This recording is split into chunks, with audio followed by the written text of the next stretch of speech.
반갑습니다. 보통 담임 목사님이 계시지 않을 때 자체적으로 휴가를 떠나시는 분들이 많이 계시는데 오늘 이렇게 주님 한 분도 안 웃으세요. 주님 전에 나오신 여러분들께 주님의 은혜와 평강이 함께할 줄로 믿습니다. 오늘 저를 처음 보시는 분들이 혹시 계실지 몰라서 제 소개를 준비했습니다. 저는 평소 지금 이 시간 2층 교육관에서 중고등부를 담당하고 있는 교육 목사입니다. 예배 후에는 1시부터 청년부를 맡고 있기 때문에 주일에 저와 동선이 겹치지 않으시는 분들은 저 사람이 누군가 하시는 분들도 혹시 계실 것입니다. 그래서 평소 저를 자주 보아오신 분들께 질문 하나 드리고 말씀을 시작하겠습니다. 제가 외모에 그렇게 자신 있는 사람은 아닙니다.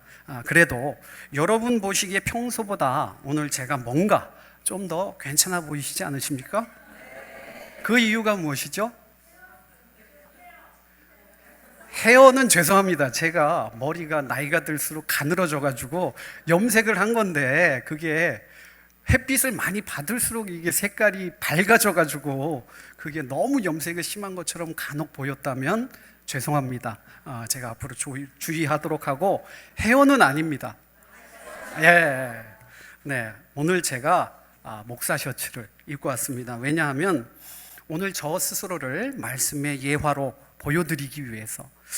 무슨 말이냐면 제가 토요일에는 주로 캐주얼한 옷을 입고 교회에 나오지 않습니까? 그러면 저를 보시는 분이 이 사람이 목사인지 동네 아저씨인지 잘 모르실 것 같아요. 그런데 오늘 저를 처음 보신 분들이라면 이런 반응을 보이실 수밖에 없는데 그것은 바로 목사는 목사다운 복장을 했을 때 가장 어울리기 때문입니다. 그렇다면 여러분들은 평소에 어떤 옷을 즐겨 입으십니까? 해외여행 가서 등산복 입은 분들 다 어느 나라 사람이라고요? 한국 사람, 우리나라 사람들은 주로 등산복을 많이 입는 것 같습니다. 요즘 추세가 직장인들도 캐주얼을 많이 입고 세미 정장을 입는 경우가 많아진 것 같은데 그래도 여러분들 집에서나 또 직장에서 자기 몸에 잘 맞는 옷, 편한 옷을 입으시리라 이렇게 생각이 들어요. 그런데 오늘은 어떤 옷을 입고 오셨습니까? 주보에 몇 주 전이죠. 간소한 옷을 입자 이런 광고가 있었기 때문에 조금 덜해지셨지만 주일에는 보통 남성들 같은 경우 양복을 많이 입으시죠. 양복에 넥타이까지 차고 이렇게 오실 때가 많이 있을 텐데 또 여성분들은 어떠십니까? 머리부터 발끝까지 아름답게 단장을 하시죠. 또 이렇게 보시면 평소에 쓰셨을까 싶은 안경이 얼마나 휘황찬란한지 몰라요. 또 집에서는 잘 안 입으시지만 치마 정장 이렇게 입으시고 교회에 오시는 것을 볼 수 있습니다. 요즘 복식과 관련해서 TPO라는 말을 자주 듣습니다. TPO 아주 간단한 영어인데 잘 모르실 수도 있어요. 그래서 T는 타임, 시간입니다. P는 플레이스, 장소, 그래서 O는 오케이션, 상황. 종합하면 때와 장소와 상황에 맞추어 옷을 입어야 된다는 말씀입니다. 예를 들어 장례식에는 여러분 우리가 어떤 옷을 입습니까? 네, 짙은색, 무채색, 검은색 옷을 주로 입게 됩니다. 결혼식 같은 경우 우리 여성분들 어떤 옷을 피해야 되죠? 흰색. 흰색은 누가 있기 때문에요? 결혼식의 주인공인 신부를 빛나게 해주기 위해서 우리는 암묵적으로 흰색은 피하도록 약속이 되어 있는 것이죠. 오늘 말씀의 주인공이 요셉입니다. 신앙생활을 오래 하신 분들은 이 요셉에 대해서 너무도 많이 들어오셨을 거라고 생각이 듭니다. 그래서 오늘은 이 옷이라는 주제를 통해서 하나님의 은혜를 나눠보려고 하는데 요셉이 여러분 제일 먼저 입었던 옷은 어떤 옷이죠? 창세기 37장 3절 말씀 다 같이 한번 읽어보겠습니다. 요셉은 노년에 얻은 아들이므로 이스라엘이 여러 아들들보다 그를 더 사랑함으로 그를 위하여 채색 옷을 지었다 이렇게 말씀합니다. 이스라엘은 야곱의 이름입니다. 야곱이 여러 아들들보다 요셉을 더 사랑했습니다. 오늘 우리의 말로 하면 형제들 가운데 편애를 했다, 이렇게 우리가 받아들일 수 있다는 것이죠. 그 원인이 어디에 있을까요? 아내들이 많이 있었습니다. 레아, 빌하, 실바의 자식들, 그 자식들 말고 야곱이 진정 사랑에 맞지 않던 아내가 딱 한 사람이 있었는데 누구죠? 라헬입니다. 라헬과의 사이에서 낳은 아들이 바로 요셉이었기 때문에 야곱은 아내가 일찍 죽었지 않습니까? 그래서 이 요셉을 너무나도 사랑했습니다. 여러분들, 아주 어려서는 내가 내 옷을 선택해서 입을 수가 없잖아요. 여러분들도 부모님께서 꽃가옷 때때옷 다 입혀주신 귀한 자식이셨을 텐데, 요셉 역시 졸턴 실턴 아버지께서 입혀주셨던 채색 옷을 그대로 입었습니다. 그렇다면 이 요셉의 옷에 대한 형제들의 반응이 어떠했느냐? 4절 말씀입니다. 다 같이 읽겠습니다. 그의 형들이 아버지가 형들보다 그를 더 사랑함을 보고 그를 미워하여 그에게 편안하게 말할 수 없었더라. 미워했다는 거예요.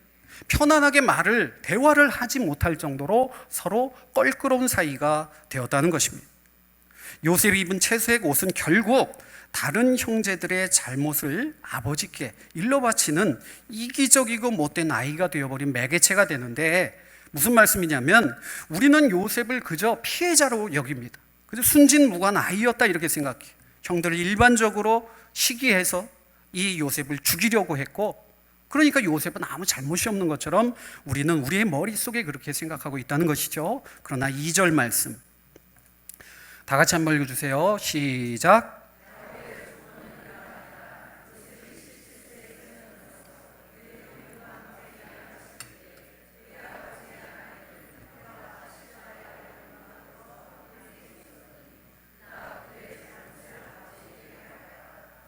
여러분, 우리도 마찬가지입니다. 조금만 무엇인가를 움켜쥔 사람들은 그것을 통해 사람들을 이롭게 하기보다는 해롭게 합니다. 자신이 입은 그 채색 옷을 통해서 내가 타자보다 비교 우위를 점하고 있는 그 무엇인가를 과시하기 마련입니다. 거기에서 오는 쾌감을 누리려는 것이 인간의 본성입니다. 그런데 그 옷은 그리 오래가지 못합니다. 23절 다 같이 읽습니다. 요셉이 형들에게 이르매 그의 형들이 요셉의 옷 곧 그가 입은 채색 옷을 벗겨버렸다는 것입니다. 여기서 그치지 않고 그 최후가 어떻게 되느냐? 31절입니다. 그들이 요셉의 옷을 가져다가 숫염소를 죽여 그 옷을 피에 적시고, 그 옷을 이제 아버지한테 가져가서 요셉이 그만 들짐승에게 죽임을 당한 것 같다 이렇게 거짓말을 합니다. 그리고는 요셉을 어떻게 해버립니까? 상인에게 팔아버립니다. 노예가 되어버려요. 요셉이 입은 옷, 그 두 번째 옷이 바로 여기에 있습니다. 그 옷은 바로 피 묻은 옷입니다. 자신들의 이익을 위해서라면 아버지까지도 속이는 기만, 동생이 마음에 들지 않으면 그 동생의 생명을 빼앗으려는 피도 눈물도 없는 인간의 악함, 이기심, 그 옷이 바로 피 묻은 옷입니다. 여러분, 여러분이 원하시는 목적이 있다라고 가정해 보십시오. 이대로 하기만 한다면 하나님의 공평과 정의를 이룰 수 있을 것 같아요. 그렇다면 그 결과뿐 아니라 과정 역시 정당해야 합니다. 선해야 합니다. 그 안에 어떠한 거짓이라도 있어서는 안 됩니다. 결과를 위해서 타인에게 피해를 입히거나 누군가 희생해서는 안 됩니다. 복수심에 눈이 먼 형제들은 거짓과 기만으로 이 피 묻은 옷을 꾸며냈습니다. 그 옷은 결국 한 가정을 풍비박산내는, 파탄해버리고 마는 매개가 되었다는 것입니다. 그러면 이제 요셉이 입게 된 옷은 어떤 옷이냐? 바로 노예의 옷입니다. 당연히 허름한 복장을 할 수밖에 없었습니다. 이 옷은 결국 요셉을 절망의 나락으로 떨어뜨리게 되는데요, 요는 이렇습니다. 이집트 파라오의 경호대장이었던 보디발의 집에서 노예 생활을 하던 요셉은 하나님의 은혜로 그 가정의 총무가 돼서 재반 사무를 다 맡아보게 됩니다. 그런데 하루는 주인의 아내가 요셉을 유혹하고 맙니다. 창세기 39장 12절 말씀 다 같이 한번 읽어보겠습니다. 그 여인이 그의 옷을 잡고 이르되 나와 동침하자. 그러나 요셉이 자기의 옷을 그 여인의 손에 버려두고 밖으로 나가매. 요사이 우리 사회도 한창 미투 운동으로 시끄럽습니다. 마찬가지로 요셉의 거절로 인해서 마음이 상한 이 보디발의 아내는 사람들을 불러놓고 이 히브리 종놈이 나를 강제로 범하려 했다. 근데 내가 소리를 질렀더니 두려워가지고 이 옷을 버려두고 그가 도망쳤다. 결국 벗어놓은 이 옷, 이 요셉의 옷이 증거물이 되었다는 것입니다. 사랑하는 성도 여러분, 요셉이 벗어놓은 이 옷을 우리는 어떻게 받아들여야겠습니까?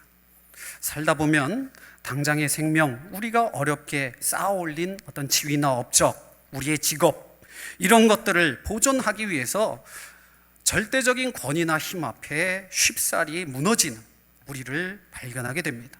그럴 때 우리의 계획, 꿈, 신념, 이런 것들, 내 힘만으로는 지켜낼 수가 없구나. 이게 삶이구나. 살기 위해서 이 현실에 적응할 수밖에 없나 보다. 그냥 순응해야겠지 뭐. 이렇게 자위하는 것이 우리의 현실입니다.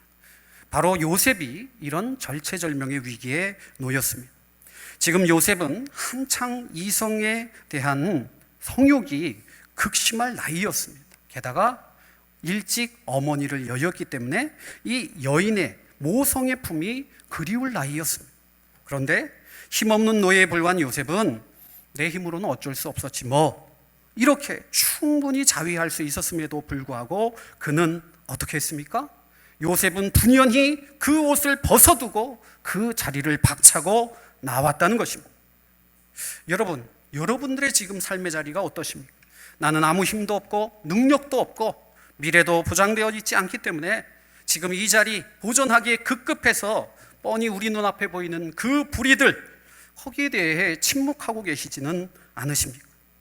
교회에서는 오늘처럼 거룩하고 정결한 옷을 입고 계시지만 우리 삶의 자리에 돌아가서 소위 작업복이라는 우리 현실의 옷을 입으셨을 때 그 옷을 갈아입으면서 그리스도인의 정체성마저 갈아입지는 않으십니까?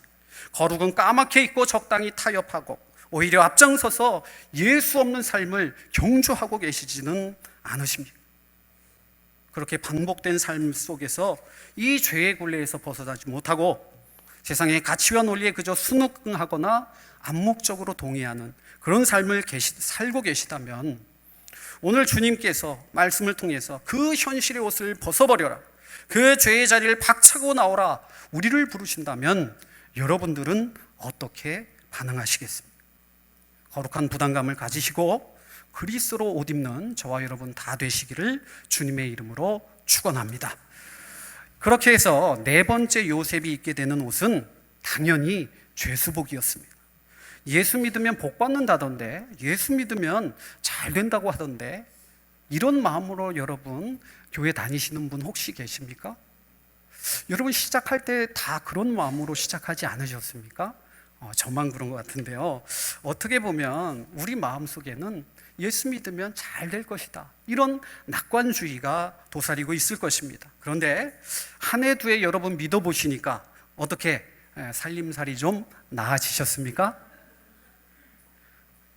여러분의 삶이 아주 드라마틱하게 변화하셨습니까? 몸이 불편하셨다면 확연하게 건강을 회복하셨습니다. 물질적으로 크게 복받으셨습니까? 여기에 그렇다라고 응답하기는 쉽지 않은 것 같습니다. 요셉을 통해 우리는 세상이 이야기하는 형통과 하나님이 말씀하시는 형통이 전혀 다르다, 이것을 오늘 지혜로 얻게 되는데요. 그 말씀이 39장 2절 말씀입니다. 다 같이 읽겠습니다. 시작.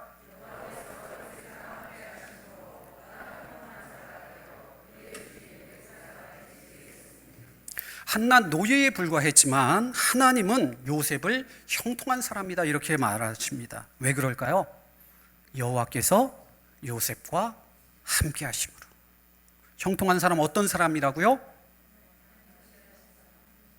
여러분 자신의 이름을 넣어서 여호와께서 나와 함께 하심으로, 그러므로 여러분들은 복받은 사람입니다. 믿으십니까? 그렇다고 해서 요셉 자신이 그 형통을 누리게 되느냐? 그렇지는 않은 것 같아요. 39장 5절 말씀, 그가 요셉에게 자기의 집과 그의 모든 소유물을 주관하게 한 때부터 여호와께서 누구를 위하여? 요셉을 위하여 요셉에게 내리셔야 되는데 그 애굽 사람의 집에 복을 내리셨다는 겁니다. 여호와의 복이 그의 집과 밭에 있는 모든 소유에 미쳤다, 이렇게 말씀합니다. 요셉을 위해서 주시면 좋겠는데, 지금 이 자리에 나를 위해서 주시면 좋겠는데 우리의 생각과 하나님의 생각은 전혀 다르다는 것입니다. 그렇게 형통했던 요셉이 감옥에 갇힌 후에 어떻게 되느냐, 한 곳 더 보겠습니다. 39장 23절 말씀입니다. 다 같이 읽습니다. 간수장은 그의 손에 맡긴 것을 무엇이든지 살펴보지 아니하였으니 이는 여호와께서 요셉과 함께 하심이라. 여호와께서 그를 범사에 형통하게 하셨더라. 아멘. 사랑하는 성도 여러분, 휘황찬란한 명품으로 온몸을 휘감고 한강이 내려다 보이는 펜트하우스에 거주하고 그 입으로 산의 진매가 들어간다 한들 하나님을 믿지 않는 그 사람, 결국 허무와 절망으로 몸부림칠 수밖에 없습니다. 그러나 단지와 단칸방에 온 가족이 모여 산다 할지라도 하나님이 거기에 함께 하신다는 믿음만 있다면 그들에겐 희망이 있고 감사가 있고 자족함이 있고, 결국 우리가 하는 것이 아니라 하나님께서 형통의 삶으로 인도해 주시리라 믿습니다. 이 하나님을 믿으십시다. 지금 비록 요셉이 감옥에 갇혀 죄의 수복을 입고 있는 형편이지만 바로 그 자리에 하나님이 함께 하실 때 그 자리는 감옥이 아니라 하나님의 나라인 줄로 믿습니다.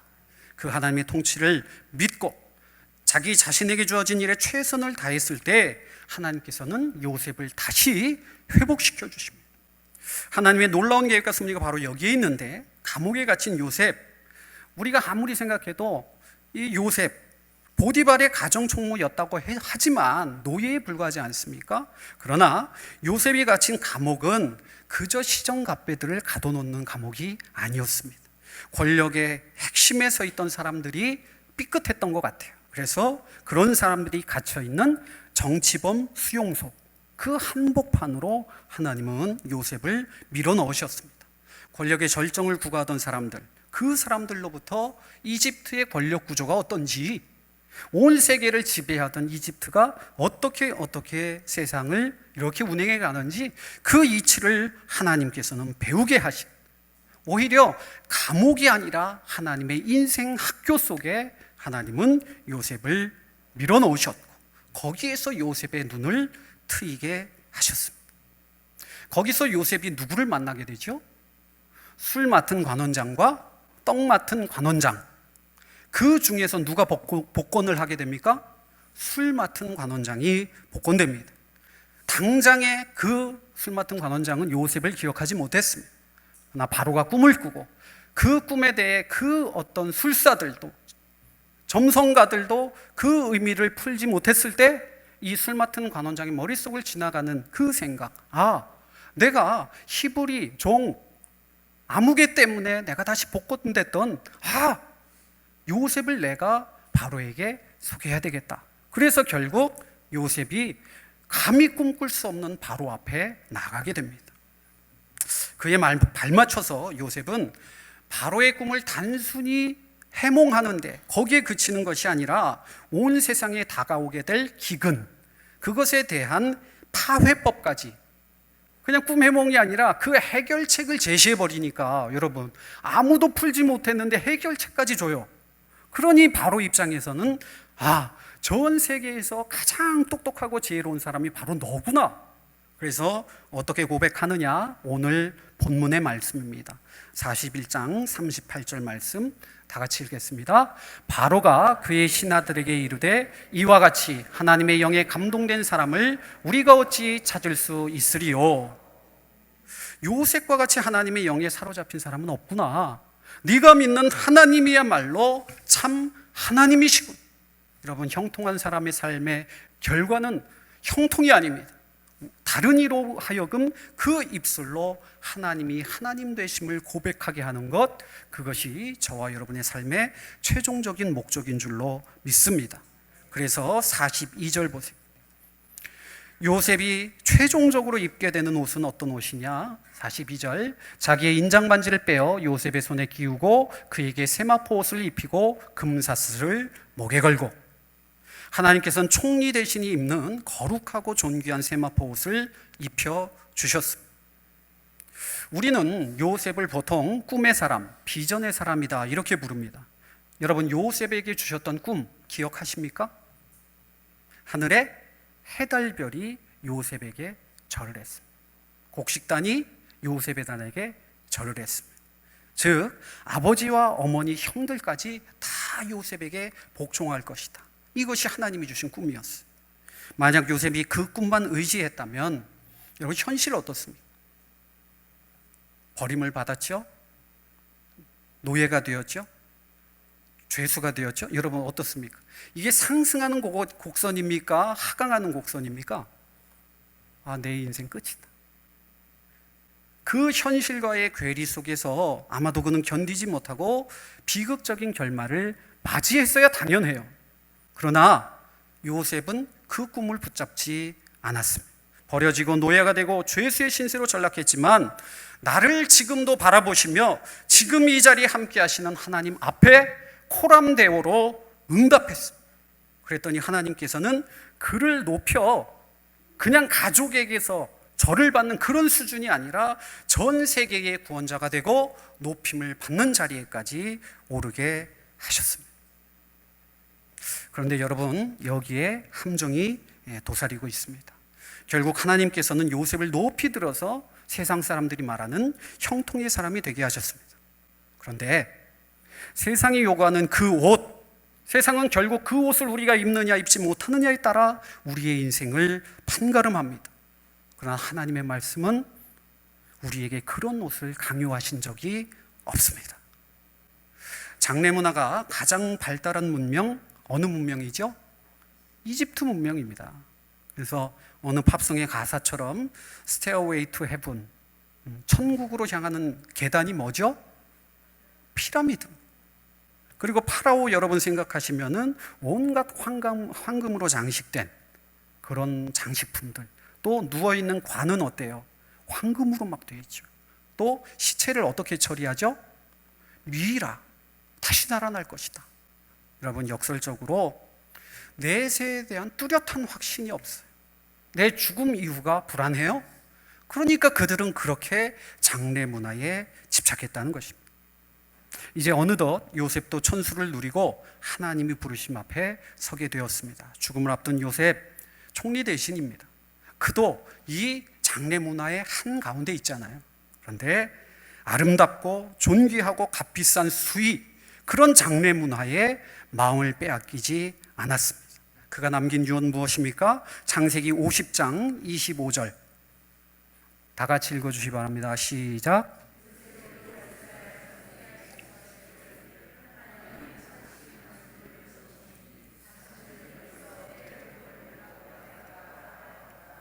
무슨 말입니까? 가장 문명이 발전하고 자랑하고 그런 문명의 한복판에 있었음에도 불구하고 그것들은 다 썩어져 없어져 버릴 것이다. 그러나 나는 영원한 하나님의 약속을 붙들겠다. 그래서 이미 매장되었습니다. 그러나 나의 해골, 내 유골을 다시 파서 너희들이 출애굽하게 되는 그때에 동행할 수 있도록 나를 반드시 데려가 주어라.